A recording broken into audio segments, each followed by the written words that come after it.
Welcome back to my channel. In this lecture, we will discuss about the organ systems interactions.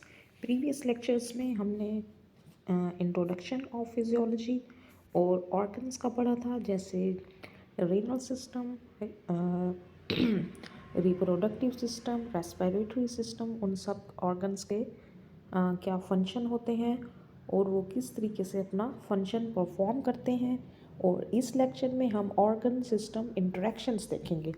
All cells depend on organ system to meet their survival needs. हर cell जो है उसको एक organ system पे depend होता है अपनी survival needs को पूरा करने के लिए। आप लोगों को पता है, सेल्स जब बहुत से सेल्स मिलके क्या बनाते हैं, टिश्यूज़, टिश्यूज़ मिलके बनाते हैं ऑर्गन, और ऑर्गन मिलके बनाते हैं सिस्टम। तो बेसिक हमारा structural and functional unit of life क्या है, cell. Organ system work cooperatively to perform necessary life functions. और ये सब जो है वो मिलके हमारे लाइफ के फंक्शन को ऑर्गन सिस्टम फॉर्म करते हैं और हमारी पूरी बॉडी जो है वो वर्क करती है। ठीक है। Organ system interaction, this the digestive system, the respiratory system. हम किस तरीके से जो है वो ऑक्सीजन को जो है वो टेक करते हैं, take in oxygen and eliminate carbon dioxide. Digestive system में किस तरीके से जो है वो फूड एब्जॉर्ब होती है और अनएब्जॉर्ब मैटर जो है वो फीसिस के थ्रू बॉडी से एक्सक्रीट होते हैं। और इंटेग्यूमेंट्री सिस्टम जो कि हमारा एक्सटर्नल लेयर है बॉडी की, इसको हम स्किन भी कहते हैं। तो ये सारे ऑर्गन्स जो है वो इंटर रिलेशनशिप में किस तरीके से वर्क करते हैं, आज हम ये देखेंगे।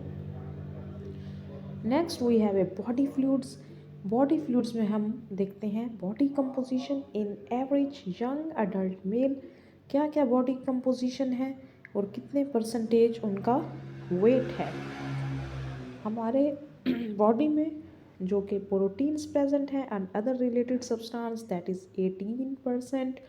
Fat, we have fat present in our body, that is 15%। Minerals हमारे जैसे वाइटामिन्स हैं, इलेक्ट्रोलाइट्स हैं, these are present 7%। And water जो कि सबसे ज़्यादा अबंडेंट हमारी बॉडी में प्रेजेंट होता है, दैट इज़ 60%।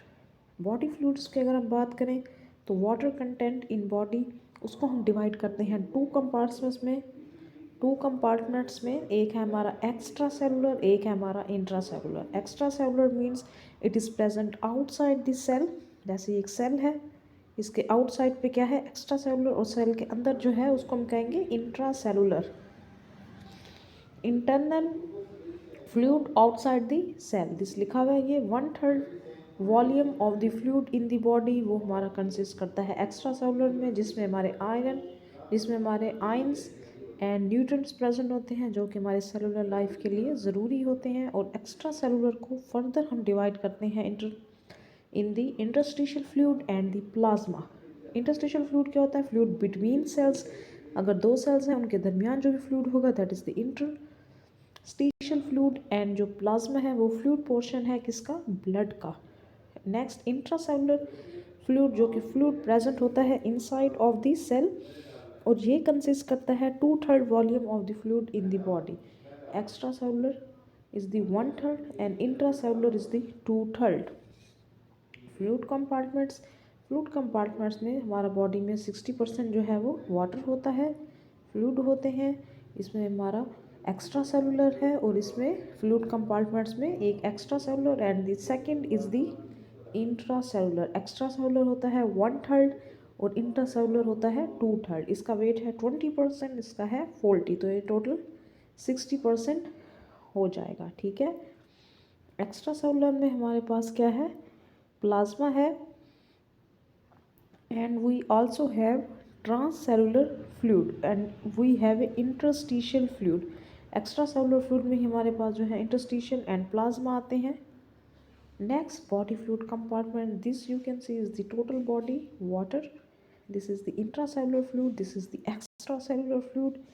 इंटरस्टिशियल फ्लूइड जो कि हमारे सेल्स के दरमियान में प्रेजेंट होता है, और this is the plasma, that is the fluid component of the blood.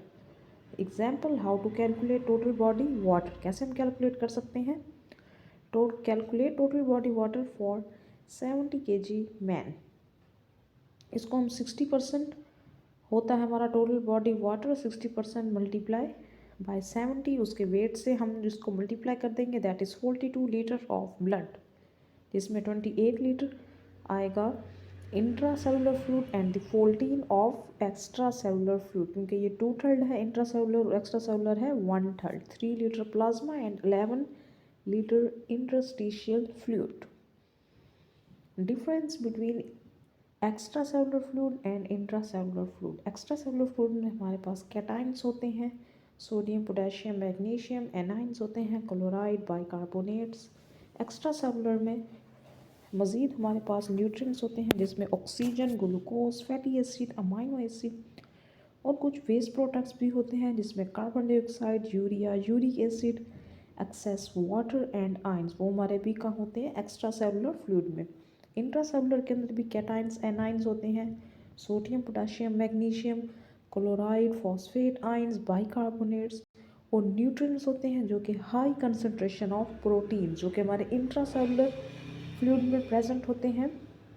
How substance enter and leave the cell, ये किस तरीके से सब्सटेंस जो है वो सेल में एंटर होते हैं। सेल के अराउंड जो है हमारे पास क्या होती है, सेल मेम्ब्रेन, उसकी परमेबिलिटी होती है, जिसकी ability of the plasma membrane, या हम इसको सेल मेम्ब्रेन भी कहते हैं, that determine precisely which substance can enter और leave the cytoplasm, this is the cell. और ये इसकी बाहर वाली क्या है, सेल मेम्ब्रेन, इसमें परमेबिलिटी होती है और ये अलाउ करती है कुछ सब्सटेंस को कि वो सेल के अंदर आ सकें। How substance enter and leave the cell, this is the extra cellular fluid, this is the cytoplasm. Materials may cross the plasma membrane through active, passive or active method or mechanism, ठीक है। we have a passive and active transport, ये हम next इसको more detail से पढ़ेंगे, active और passive transport क्या होती है। This is the cell membrane of a cell. Passive mechanism don't need ATP, इसमें डिफ्यूजन के थ्रू जो है वो हाई कंसनट्रेशन से लो कंसनट्रेशन की तरफ मटेरियल्स आते हैं, और जो एक्टिव ट्रांसपोर्ट है उसके अंदर जो है वो एक्टिव है, उसके अंदर क्या नीड होती है, एटीपी, हमें एनर्जी रिक्वायर होती है, ठीक है। Movement derived bye concentration difference is always passive, ठीक है। पैसिव मैकेनिज्म में डिफ्यूजन होती है एंड एक्टिव में जो है हमारी एनर्जी रिक्वायर होती है सब्सटेंस को ट्रैवल करने के लिए। We have a carrier mediated transport and vesicular transport. Active transport में वेसिकुलर ट्रांसपोर्ट होती है और ऑलवेज एक्टिव होती है, और जो कैरियर मेडिएटेड ट्रांसपोर्ट है ये एक्टिव और पैसिव दोनों हो सकती हैं। Passive transport process, this we will discuss from our next lecture. Thank you.